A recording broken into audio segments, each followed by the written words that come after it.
are some of your advocacy efforts that you've been involved with to improve the field of mental health? David, I have been blessed with a wonderful career, helping to build Gould Farms urban program in Boston, Gateway in Richmond, Virginia, Rose Hill in Michigan, also Cooper Reese. Each of these a residential treatment center, a therapeutic community.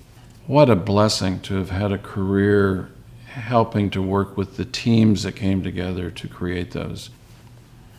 What I have done in that process too is advocated for an increased availability of residential care. There are some that are still trying to understand what we're doing in that field, but I tell you, there are a lot of parents, a growing number, that are feeling that gap.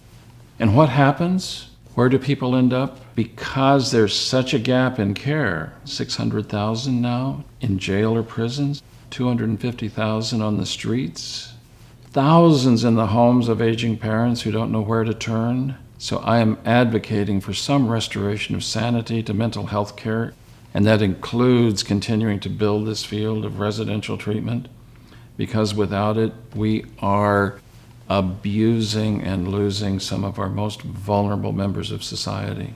We see those environmental challenges daily. And what I mean by that, we had a recent client who had lived with her parents her entire adult life. And a client that needs longer-term residential care, complex, and her parents recently had to go into a long-term care facility, both parents, within a very short period of time of one another. We worked very closely with the family, but the family struggled with finding a relevant treatment provider that was closer to their home, so that she obviously could be closer to other members of the family. You mentioned a large segment have aging parents, and they have lived in the home, and we see those exact examples. And it becomes difficult to find a placement for some of those folks, especially with the level of care that they may need on an ongoing basis. It's a real challenge, and you see it when you're a provider, you see it daily.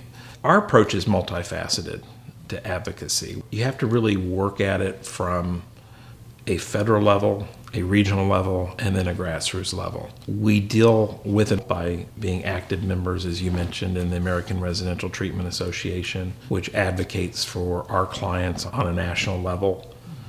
We also work with a variety of associations at a regional level, Regional Autism Association. So it could be a local chapter of NAMI, it could be a state chapter, it could be all different, but you have to work at it at each different level and advocate on behalf of your clients.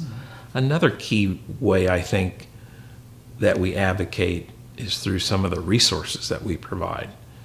We post several educational blogs on our website for families, for potential clients to learn more about what may be going on, to learn about what are the options available to them, whether it's residential care or some other form of treatment. So I think both the resources that we provide in terms of education and even the resources that you provide, you've published a number of blogs, I think that's all part of advocacy.